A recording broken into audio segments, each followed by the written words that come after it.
Tuhan.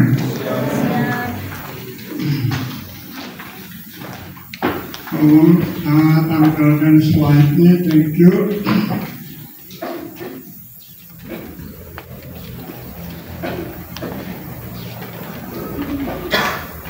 Slide-nya tolong ditampilkan ya, terima kasih banyak. Dengan melihat situasi dunia di akhir zaman, plus dengan melihat kondisi gereja, sebab saya selama 6 bulan di New Zealand punya banyak waktu untuk coba mengikuti apa yang sedang terjadi di seluruh dunia, di gereja di seluruh dunia dewasa ini. Maka hari-hari ini sedang terjadi kemurtadan secara besar-besaran. Tadinya percaya bahwa Yesus juru selamat, sekarang Yesus bukan juru selamat. Tadinya percaya Yesus adalah Allah, sekarang Yesus bukan Allah dan Yesus sama dengan kita, dan sebagainya. Pelajaran seperti ini kalau diajarkan oleh yang baru lulus dari sekolah teologi, hal itu tidak terlalu berbahaya karena tidak berpengaruh. Tetapi kalau diajarkan oleh seorang yang disebut doktor teologi yang punya pengaruh, ajaran seperti ini dapat merupakan racun yang paling berbahaya untuk umat Tuhan di akhir zaman. Dan semua ini memberikan kepada kita suatu kenyataan. Yesus segera akan datang. Berapa yang percaya bahwa Yesus segera akan datang? Oh, hanya 3 orang kok. Saya ulangi pertanyaan saya, berapa dari antara kalian yang yakin, yang percaya bahwa Yesus segera akan datang? Silakan angkat tangannya. Baik, terima kasih banyak.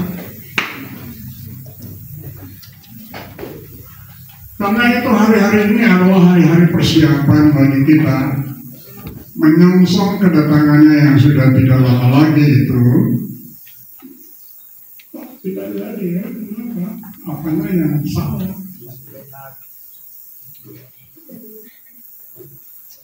Oke, next, thank you.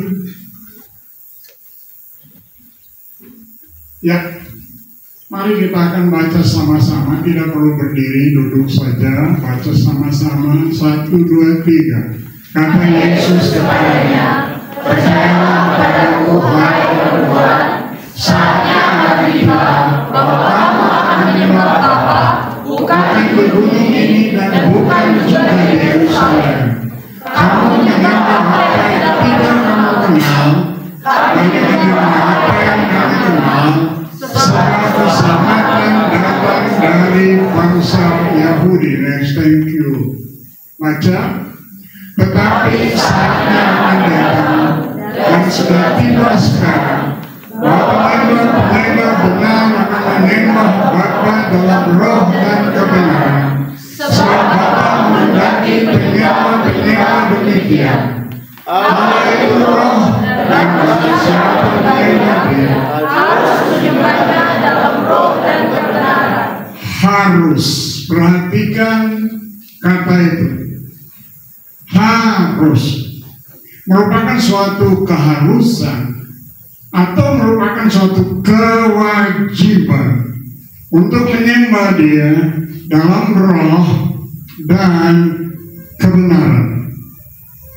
Saya ambil dari New King James Version ayat yang ke-23 karena jauh lebih jelas. Baca dengan saya, 1, 2, 3. But the hour is coming, and now is, when the true worshippers will worship the Father in spirit and truth. For the Father is seeking such to worship Him. For the Father is seeking such to worship Him.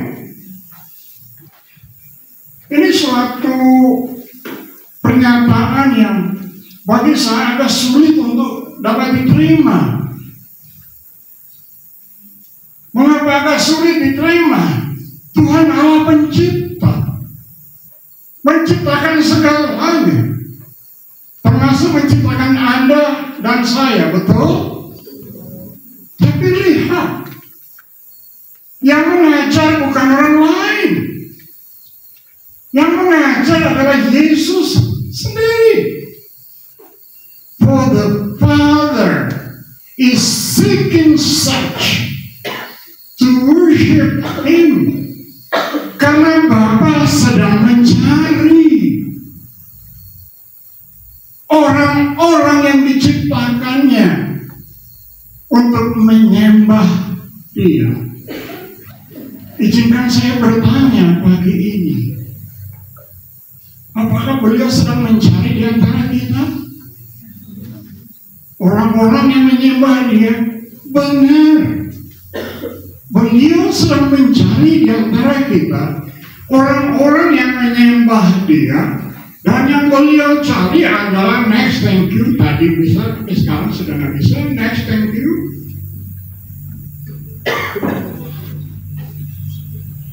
Bapak ingin menemukan dalam kelompok kita ini true worshipers,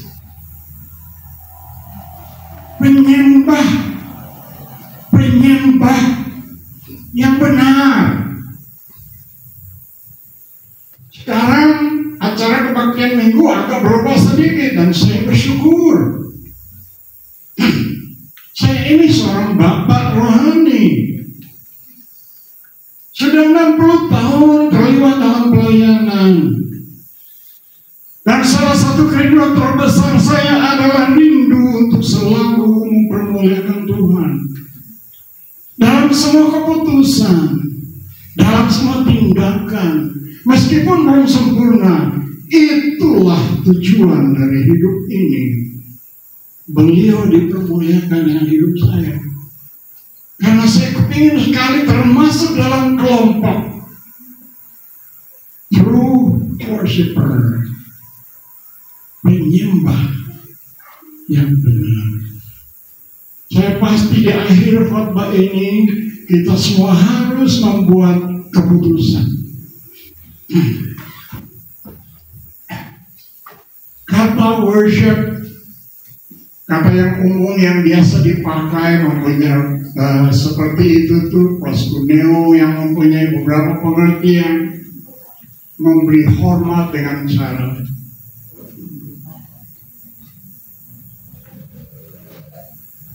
beri hormat kepada siapa? Dia, Tuhan kita. Mempunyai pengertian sujud dan menyembah Raja. Mempunyai pengertian memberikan penghormatan yang tertinggi bagi Dia. Sekarang pertanyaan, mengapa Anda diciptakan? Dan mengapa saya diciptakan? Saya akan minta seorang mahasiswa atau mahasiswi yang cepat dapat baca Wahyu pasal 4 ayat 11. Berdiri dan baca yang cepat dapat Wahyu pasal 4. Ya, silakan. Imam, ya. Wahyu pasal 4 ayat 11. Dengan suara yang keras, nah. Wahyu pasal 4 ayat yang ke-11. Ya Tuhan dan Allah kami, Engkau layak menerima puji-pujian dan hormat dan kuasa, sebab Engkau telah menciptakan segala sesuatu, dan oleh karena kehendak-Mu semuanya itu ada dan diciptakan. Terima kasih banyak. Cukup jelas tapi kurang jelas. Tadi kita nyanyi, Kau menciptakan segala sesuatu, itu ayat yang terambil dari ayat ini. Kor yang terambil dari ayat ini. Thou art worthy, O Lord, to receive glory and honor and power. Baca dengan saya, 1, 2, 3. For Thou hast created all things, and for Thy pleasure, ulangi, and for Thy pleasure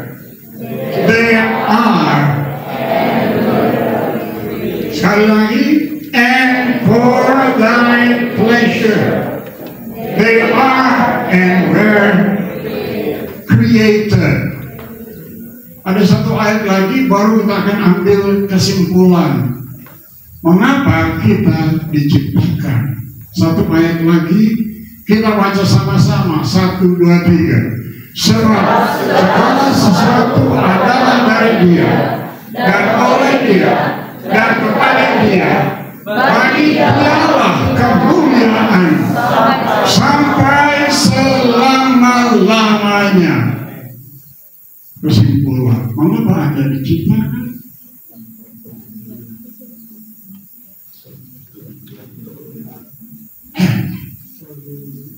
Dia mengapa Anda diciptakan? Dari ayat-ayat itu. Oke, perhatikan. For thy pleasure. Segala sesuatu dari Dia dengan tujuan apa? Dengan sebab segala sesuatu adalah dari Dia dan oleh Dia dan bagi Dia. Bagi Dialah apa? Saya diciptakan untuk memberikan kepuasan di hati Allah. Semua ulangi. Saya diciptakan untuk memberikan kepuasan. Dua kali lagi, saya diciptakan untuk memberi kepuasan di hati Allah. Sekali lagi. Saya diciptakan untuk memberi kepuasan di hati Allah. Jadi Allah menciptakan kita bukan untuk kepentingan kita. Perhatikan hal ini. Allah menciptakan kita untuk kepentingannya luar biasa. Dia mencari penyembah-penyembah yang benar. Untuk itu kita harus menyadari terlebih dahulu starting point. Poin pertama yang merupakan fondasi dasar.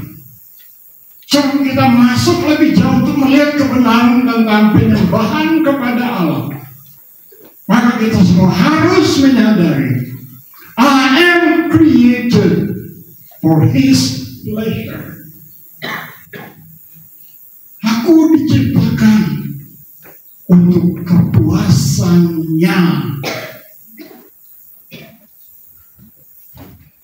Setelah kita menyadari hal yang demikian, maka bagaimana kita memberi kepuasan di hatinya? Jawabannya hanya satu. Satu-satunya hal yang dapat kita berikan sehingga hatinya puas dengan kita yang diciptakan adalah worship Him. Menyembah Dia. Kata menyembah sudah saya jelaskan tadi di awal sebelum saya melanjutkan khotbah saya ini.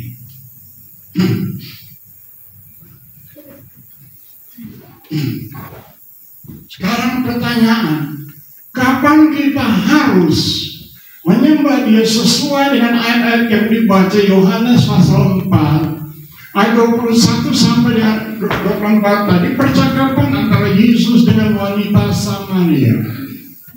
Yohanes 3, percakapan antara Yesus dengan seorang ahli Taurat yaitu Nikodemus mengenai keselamatan. Pasal 4, percakapan antara Yesus dengan seorang wanita yang juga butuh keselamatan, tapi kemudian fokusnya adalah penyembahan kepada Allah. Lalu saudara, dari ayat-ayat tadi, kapan kita harus menyembah Dia? Kapan? Setiap waktu. Setiap waktu.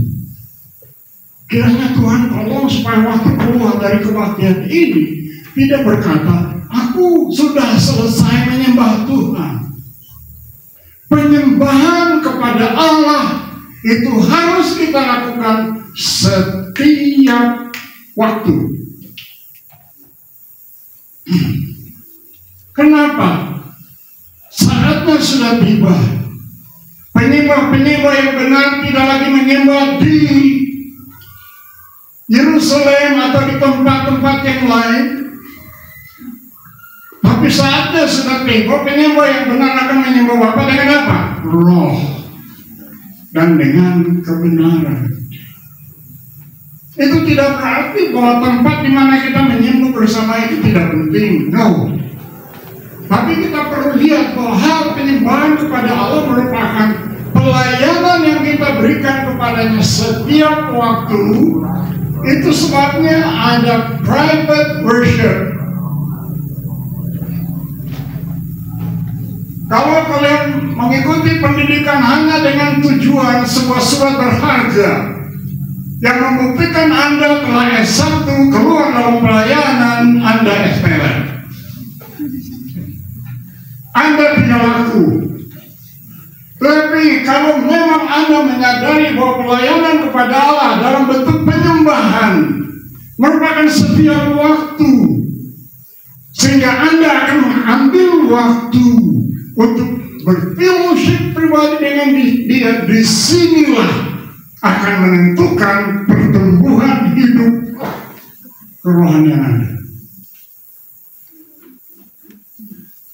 Di samping ada private worship, kemudian ada family worship. But as for me and my household, we will serve the Lord. Pernyataan Yosua di akhir masa kepemimpinan sebelum beliau meninggal dunia. Luar biasa beliau membuat pernyataan seperti ini karena beliau seorang yang mengenal siapa Allahnya, Allah yang setia dengan janji-janjinya. Karenanya dia berkata, we will serve the Lord, me and my house. Dan dia yakin Tuhan pasti mengabulkan menepati janjinya sekalipun dia harus meninggalkan dunia ini. Saya dan kekasih saya melakukan sampai sekarang. Waktu anak-anak masih kecil, iya kami lakukan di rumah. Tapi sampai dengan hari ini pelayanan yang kami terus lakukan tiap malam. Sesudah makan malam, saya dan istri mengambil kesempatan untuk menyembah Tuhan, sujud, menyembah Dia, menyanyi, dan sebagainya. Kemudian Tuhan menentukan agar supaya tiap-tiap minggu kita kumpul bersama-sama dengan tujuan menyembah Dia. Lalu Ibrani pasal 10 itu berbicara mengenai worship di sini, penyembahan di sini yang kita lakukan di dunia. Dan kalau memang Tuhan izinkan, saya akan bahas. Baca Wahyu pasal 5 ayat 9 sampai 14. Wahyu pasal 4, Wahyu pasal 7 dan seterusnya. Terdapat heavenly worship. Jadi hari ini kita sedang mengadakan penyembahan kepada Tuhan, di mana hari itu kita akan gabung dengan semua penghuni surga untuk menyembah kepadanya. Kalau kita benar-benar menjadi penyembah benar hari ini, menyembah Tuhan dalam roh dan kebenaran, kita sedang bergabung dengan malaikat-malaikat di surga untuk memuji dan memuliakan Tuhan kita. Siapa yang kita sembah? Kenapa saya angkat ini? Karena ajaran palsu yang sedang tersebar kemana-mana. Yang kita sembah adalah Allah Tritunggal. Sejak dari Kejadian pasal 1 saja sudah cukup. Kita sudah bisa melihat bahwa Allah yang kita sembah adalah Allah Tritunggal, tiga di dalam satu. Lalu kita menyembah Allah sebagai pertama pencipta. Wah, semua yang lain beliau ciptakan hanya dengan berfirman dan semuanya jadi. Tapi beda sekali pada waktu Allah menciptakan manusia. Debu tanah diambil, dibentuknya, dihembuskannya nafas masuk, ke dalam lubang hidungnya, lalu jadilah seorang makhluk yang hidup. Daud lalu berkata, manusia merupakan the crown of God's creation, mahkota dari kemuliaan Allah. Kalau saya tahu bagaimana saya diciptakan oleh Allah, betapa penyembahan mengalir dengan sendirinya. Karena betapa bedanya Allah menciptakan manusia dibandingkan dengan menciptakan semua yang lain-lain. Betapa mudahnya bagi kita untuk menyembah Beliau, kalau saja kita menyadari Beliau telah menerima kita sebagai anak-anaknya, dan Beliau adalah Bapa kita yang hari ini kita dapat menyapa Dia. Abba, ya Bapa. Luar biasa. Kalau saja semua kalian betul-betul telah menerima kasih Bapa yang begitu luar biasa, penyembahan itu akan mengalir dengan sendirinya. Ucapan terima kasih kepada Bapa akan mengalir dengan sendirinya. Di mana? Di jalan sana sementara kalian berjalan. Sementara kalian adakan perjalanan menuju ke Solo, di sana penyembahan itu naik kepada Dia semua. Anda akan menyaksikan begitu banyak orang yang belum mengenal Dia sebagai Bapa mereka, tapi kita telah mengenal Dia sebagai Bapa kita sekalian. Berdiri dan memberikan tepuk tangan dulu bagi Bapa yang baik itu. Berdirilah.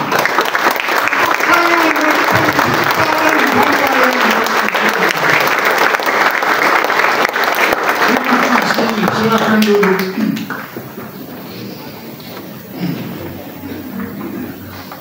Hari yang lalu saya terima sebuah YouTube singkat, pelajaran baru lagi, bahwa anjing kesayangan Anda, pada waktu Anda mati, Anda akan ketemu anjing kesayangan Anda di surga. Dahsyat, men. Rupa-rupanya pengajar itu menciptakan anjing menurut gambar dan rupa Allah. Pengajar itu yang menciptakan, bukan Allah. Satu-satunya yang diciptakan menurut gambar dan rupa Allah adalah manusia. Katakan haleluya. Haleluya.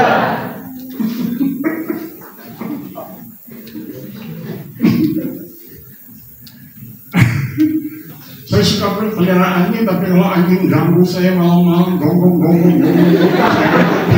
Sudah juga saya nggak mau ketemu anjing seperti itu biasanya.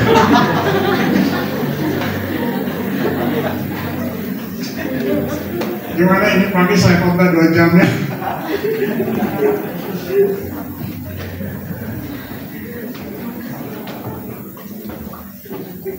Kita menyembah pada siapa? Yesus sebagai penebus. Tuhan Yesus, terima kasih untuk mengampuni semua dosa. Tuhan Yesus, terima kasih buat darah-Mu yang tercucur di atas tiang kayu salib. Yang karena darah-Mu itulah aku ditebus dari segala kenajis. Kenapa penyembahan tidak mengalir? Penyembahan itu mengalir kalau kita menyadari Dialah yang mengerjakan karya penebusan untuk menebus kita sekalian.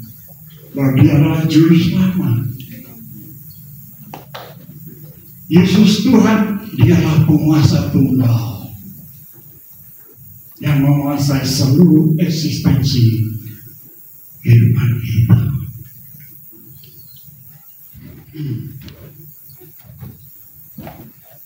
Roh Kudus sebagai penolong, Roh Kudus juga adalah Tuhan.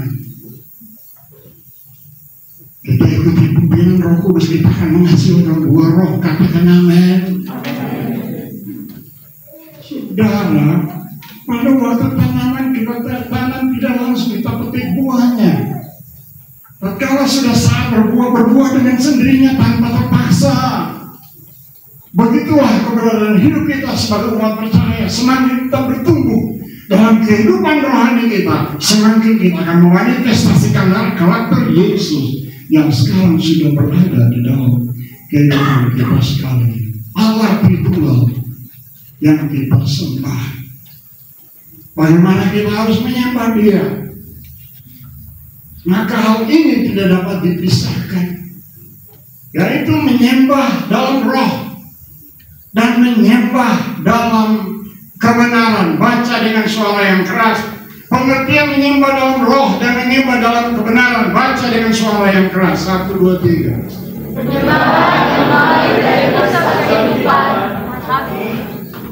Penyembahan yang mengalir dari pusat kehidupan seorang manusia. Minggu lalu Mas Arif khotbah tentang apa ya?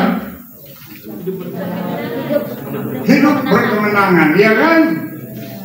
Dicobai oleh apa? Dari diri sendiri, betul? Dan karenanya kita perlu jaga hati. Cuma memang minggu lalu Mas Anto tidak menjelaskan secara jelas mengenai hati. Hati berbicara mengenai pusat dari kehidupan seorang manusia. Heart is the core of our being. Hati berbicara mengenai pusat dari kehidupan seorang manusia. Hati itu berhubungan dengan apa? Dengan jiwa kita, dengan pikiran, dengan perasaan, dengan kehendak, dengan hati nurani atau conscience. Hati itu juga berhubungan dengan seluruh keberadaan anggota-anggota tubuh kita. Inilah manusia yang menyembah Allah. Menyembah dalam roh, yaitu menyembah dengan kemampuan yang Allah ciptakan di dalam manusia. Beberapa kali saya panggil, saya punya keponakan ke rumah saya. Anugerah yang saya berkata begini, kecerdasan otak itu berapa persen dari manusia seutuhnya? Oh, yang diutamakan hanya kecerdasan otak, akan terjadi kehilangan keseimbangan. Semakin otak itu diisi dan tidak memperhatikan perasaan, semakin naik, akhirnya terjadilah keangkuhan dan kesombongan. Betul atau tidak, saudara? Betul. Karena kehilangan keseimbangan. Tuhan kehendaki supaya pendidikan yang diberikan ke tempat ini adalah pendidikan yang tertuju kepada the whole man, manusia seutuhnya. Sekarang kita akan menyembah dalam roh. Ada 3 hal yang perlu sekali diperhatikan supaya kita semua mampu menyembah dalam roh dan sebentar dalam kebenaran. Menyembah dalam roh, maka ada 3 hal yang perlu diperhatikan. Yang pertama, kelahiran baru terlebih dahulu. Kadang-kadang yang datang ke sekolah ini diutus dari rumah dan baru terima Yesus dan belum mengalami kelahiran baru. Bagaimana pelajaran-pelajaran di sekolah dapat diterima dengan hanya logika saja? Baca dengan saya 1, 2, 3. Apa yang dilahirkan dari daging adalah daging, dan apa yang dilahirkan dari roh adalah roh. Anda tidak akan mungkin menyembah Allah dalam roh kalau Anda belum mengalami pengalaman kelahiran baru. Jadi penyembahan Anda itu akan hanya keluar dari kedagingan. Tidak mungkin menyembah Allah dalam roh. Nah, baru kita dapat menyembah Allah dalam roh sebab di dalam roh kita terdapat penolong. Dan karena kamu adalah anak, maka Allah telah menyuruh roh anaknya ke dalam hati kita yang berseru, Abba. Barulah kita dapat menyembah Allah dalam roh. Dimulai dengan kelahiran baru. Haleluya. Dan kalau ada yang belum lahir baru pagi ini, kelahiran baru terjadi setelah kita menerima benih dari Allah dan benih dari Adam. Allah adalah menerima Injil. Dengar Injil mengenai keberadaan manusia yang sudah jatuh dalam dosa. Dengar Injil mengenai penebusan yang telah dikerjakan oleh Yesus di tiang kayu salib. Lalu dengan hati orang percaya, dengan mulut orang mengaku, kita mengadakan pengakuan. Mau terima Yesus, Tuhan, aku sadar aku orang berdosa, ampuni semua dosaku. Itu usia 14 tahun saya melakukan hal itu, tapi saya tetap menjadikan Yesus sebagai Tuhan sampai dengan hari ini.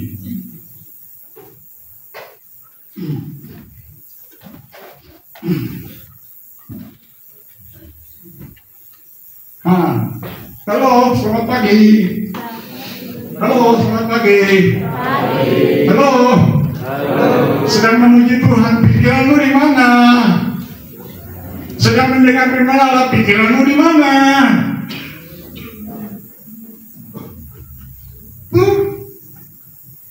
Pikiran kita harus selalu tertuju.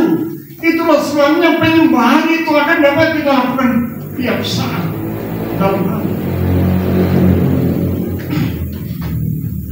Yakin Tuhan Yesus hadir di sini? Yakin tidak? Di mana 2 atau 3 orang berhimpun atas namaku, aku ada di tengah mereka, betul? Kira-kira dia sedang melihat hatimu atau tidak? Kira-kira dia sedang membaca pikiranmu atau tidak? Oke, nah ayat ini berkata begini. Bangsa ini memuliakan aku dengan apa? Bibir. Padahal apa? Hati. Pusat dari seluruh eksistensi kehidupan manusia tidak berpusat kepada dia. Tapi sedang lari sana, lari sini, sedang pikir pacar. Lagi bikin apa sih dia ya? Kalau tersinggung saya tidak minta maaf. Kalau tersinggung saya mau pinjam istilah Jakarta, rasain loh. Kadang-kadang saya perhatikan pengkhotbah di sini pakai istilah-istilah Jakarta sudah berapa lama tinggal di Jakarta. Tapi begitulah ya, kok kelihatannya keren.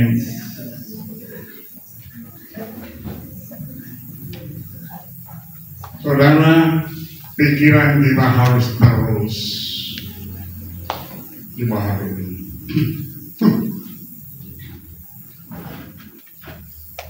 Kita terus berulang.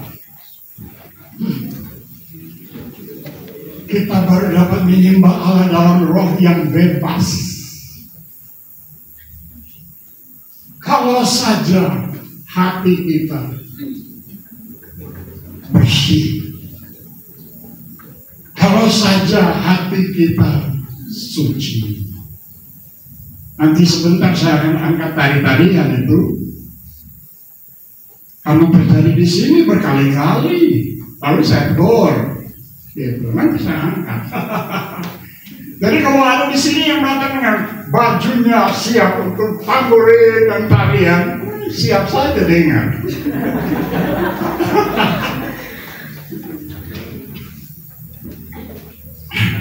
Pria tolong baca Mazmur 32 ayat 3 dan 4. Nah. Seorang yang tahu menyembah Tuhan, seorang yang tahu memuji Tuhan, Mazmur-mazmurnya banyak berbicara tentang pujian dan penyembahan kepada Allah. Jadi kita belajar dari beliau bahwa sungguh-sungguhnya kalau hati kita atau roh kita tidak dijaga, tidak bersih, maka tidak mungkin kita dapat menyembah Dia. Silakan pria kalau sudah dapat. Mazmur 32 ayat 3 dan 4. Selama aku berdiam diri, tulang-tulangku menjadi lesu, ya. Karena aku mengeluh sepanjang hari. Sebab siang malam tanganmu menekan aku dengan berat. Sumsumku menjadi kering seperti oleh teriknya musim panas. Tidak bisa menyembah Allah dengan bebas karena sedang menyembunyikan dosa. Bersinah dengan istri Uriah. Lalu untuk menjaga reputasinya dia tutup kurang lebih 1 tahun. Dan selama itu dia tidak dapat menyembah Allah dengan roh yang bebas. Kalau lihat satu ayat lagi itu nak, Mazmur 51 ayat 17. Tuhan, ya Tuhan, bukalah bibirku supaya mulutku memberitakan puji-pujian kepadamu. Ya, sekarang baru setelah ini bertobat, kita terus. Setelah menyembah dalam roh, harus dimulai dengan kelahiran baru. Kemudian pikiran kita harus dijaga supaya pikiran itu terus dibaharui. Kemudian hati kita perlu dijaga dalam kekudusan supaya kita tetap menyembah dalam roh, menyembah sesuai dengan kebenaran. Nah, ayat ini sangat bagus.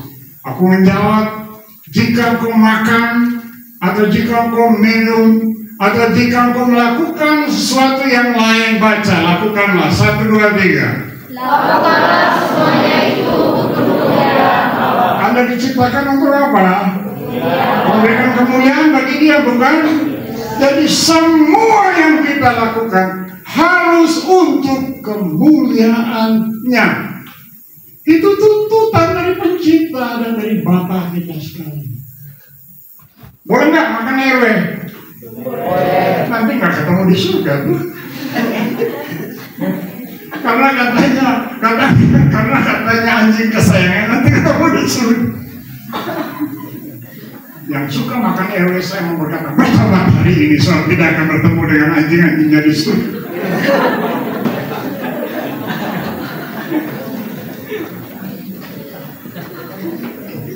Oke, coba dengar saya. Kalau rakus itu memuliakan Allah atau tidak? Tidak. Mengerti kata rakus atau tidak? Dojo. Ya sudahlah, kalau nggak mengerti ya sudah. Makan untuk kemuliaan Allah, minum untuk kemuliaan Allah, tidur untuk apa? Oh, tapi kalau sudah bel pagi untuk besar masih terus tidur karena itu untuk kemuliaan Allah sebagai balasan.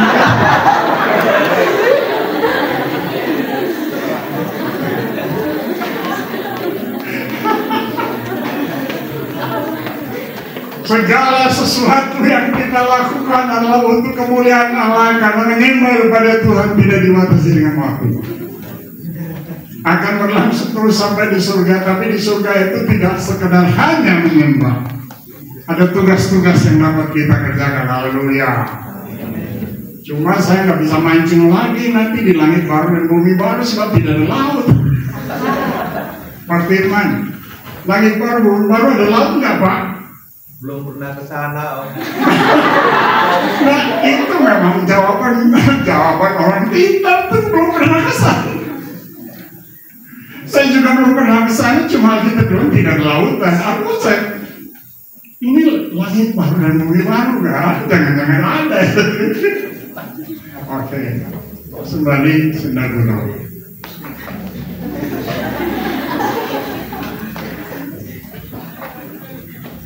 Yang saya membahas sedikit sebelum mengakhiri khotbah ini. Kalau khotbah dan kumpul bersama seperti ini, doa pagi. Tadi kan saya bilang tidur untuk kemuliaan Tuhan. Hei, baca yang saya tulis dengan warna merah itu. Baca dengan suara keras. Kali lagi. This is the best time I can give to God. Waktu terbaik. Saya baru bangun sesudah saya beristirahat. Nah, setelah saya bangun pagi, fresh. Lalu waktu pagi itu saya beri untuk Tuhan. Aras-arasan masuk di stone pagi. It's up to you. Kalau sudah menyadari aku diciptakan untuk memuliakan Dia, menyembah Dia, saya berharap hari ini pola pikir berubah.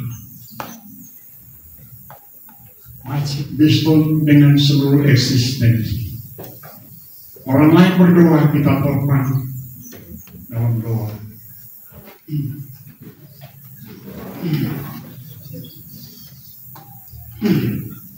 Ujian penyembahan sedang kita persembahkan kepada Tuhan.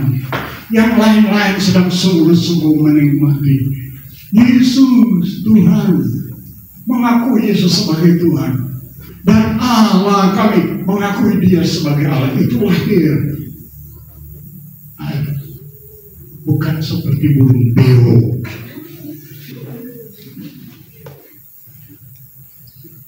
Karena ini yang terjadi dengan kebaktian. Dan sudah menghafal kor-kor, sudah menghafal lagu-lagu spontanitas. Itu sudah tidak mengalir lagi dari pusat kehidupan seorang manusia.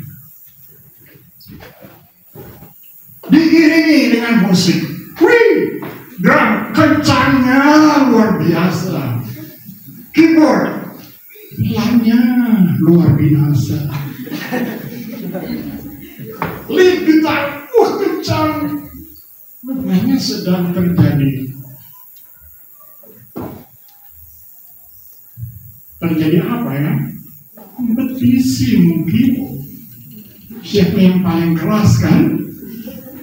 Seharusnya pujian dari musik kita harus memberikan suatu pelayanan yang sinkron.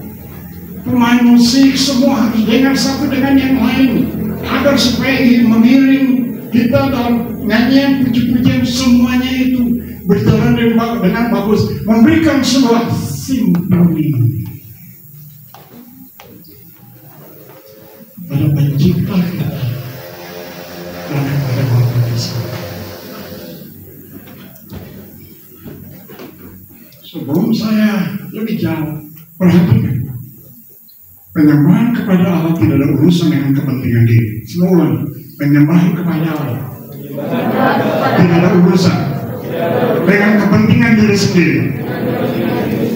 Sebab ini sesuatu yang dapat kita beri. Ya sudah, kan tentu kalau kita menyenangkan dia, nggak usah khawatir lah berkat itu mengalir, nggak usah khawatir, nggak usah minta. Pokoknya tidak usah minta, ada saja Tuhan beri puji, itu saja sebab Tuhan tahu. Yang penting memberi kepuasan. Di hati Bapa sumber segala sesuatu. Sambil nyanyi, sambil memuji, sambil kelap-kelip lampunya. Saya tidak tahu apa di surga itu ada penyembahan seperti itu atau tidak. Saya percaya tidak ada. Kenapa? Pujian penyembahan yang lampu kelap-kelip, kami sendiri tidak bisa konsentrasi. Nah, bisa.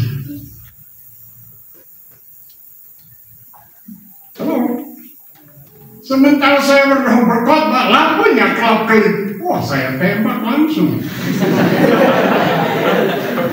Ini saya berkhotbah di night club, atau apa saya berkhotbah di gereja, saya tembak langsung. Pusing amat. Amat gak pusing, kita ini menyembah Tuhan. Amat gak pusing, lagi-lagi saya bisa kalau orang itu keras banget. Ya pusing amat. Makanan keras dibutuhkan supaya kita bertumbuh sehat. Tepuk tangan bagi Yesus Tuhan.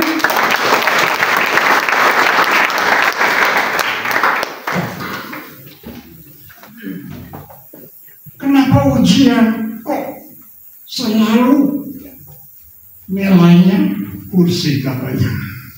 Saya tidak tahu kursi itu apa, nggak usah di. Kenapa waktu ujian terus gagal ya? Soalnya di kelas itu Anda tidak seluruhnya di kelas.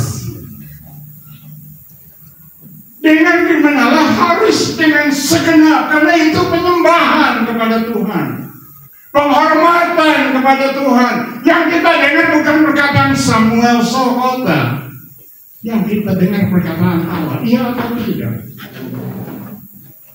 Hari ini saya khotbah, saya ingin tahu hari Rabu nanti waktu dalam persekutuan, ngerti yang saya katakan atau tidak?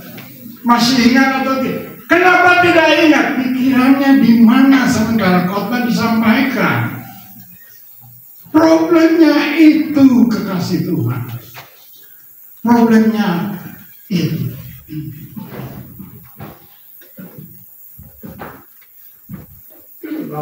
Terus saja supaya jangan terlalu panjang. Dancing with tambourine.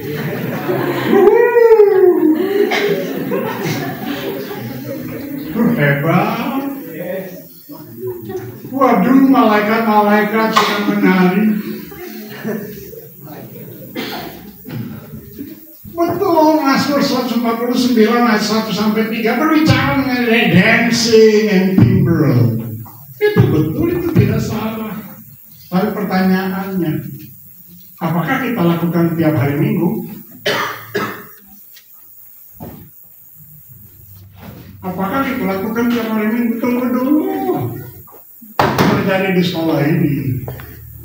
Pujian dengan tari-tarian. Besoknya cabut.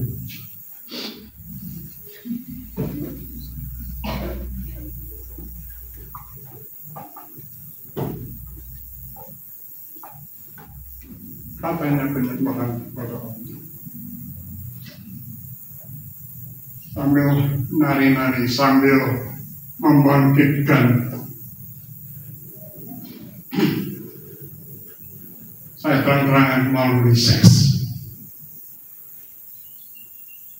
Siapa? Laki-laki. Semua laki-laki diciptakan dengan kemampuan seks, betul? Terjadi di sekolah ini, bukan terjadi di tempat lain. Hanya Bundaru. Sangat mempermalukan. Dan orang yang menyembah dengan cara seperti itu adalah orang yang menyembah dalam penyembahan palsu. Karena hanya ada dua jenis penyembahan. Penyembahan benar dan penyembahan palsu.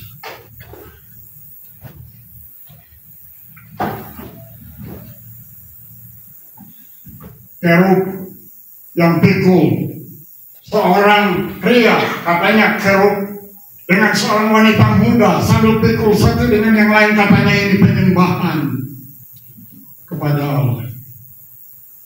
Ini tidak jauh dari sini, gereja yang di Jawa Tengah ini. Cuma pemimpinnya sudah pulang ke surga. Saya tidak tahu ke surga atau kemana, saya tidak tahu. Karena saya bukan hakim, tapi saya ini sedang mengajar kalian agar supaya kita termasuk dalam kelompok penyembah-penyembah yang benar yang dicari oleh Bapa.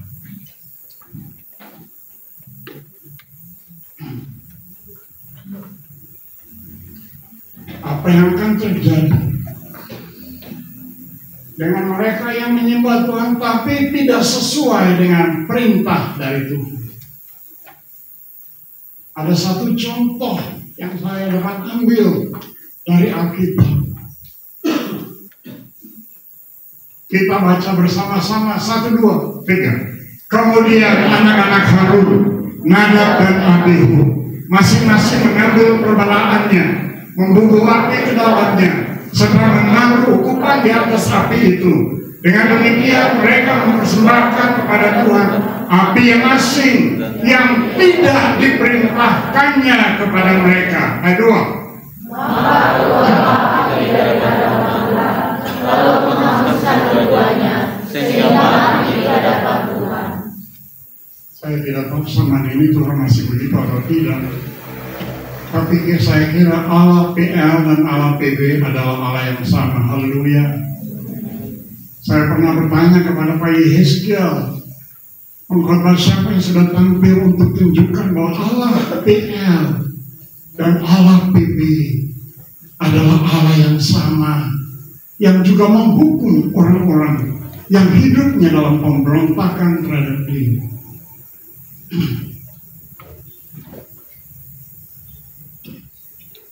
Inilah saatnya bagi kita untuk membuat keputusan.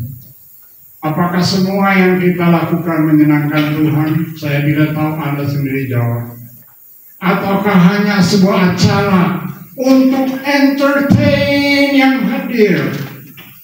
Mungkin saya pakai istilah yang sedikit kasar ya. Kalau tidak dijaga, gereja merupakan klub entertainment. Untuk menyenangkan orang. Tarik masuk anak-anak muda. Karena pujian yang seperti begitu dengan lampu yang kelap-kelip dan sebagainya dan sebagainya. Entertain.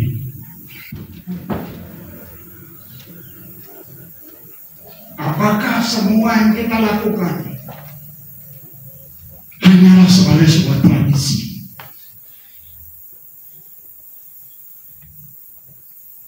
False worshippers. Menurut pengajaran Yesus.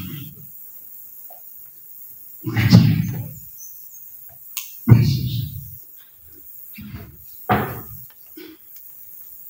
True worshippers worship in spirit and in truth to bring pleasure unto Him. Baca sama-sama. 1, 2, 3. For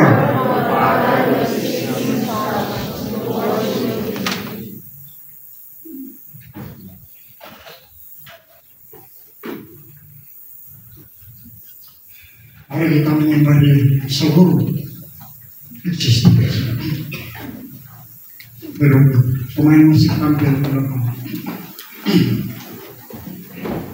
Kita akan nyanyi kok ku rindu setiap waktu hidupi kebenaran dan seterusnya.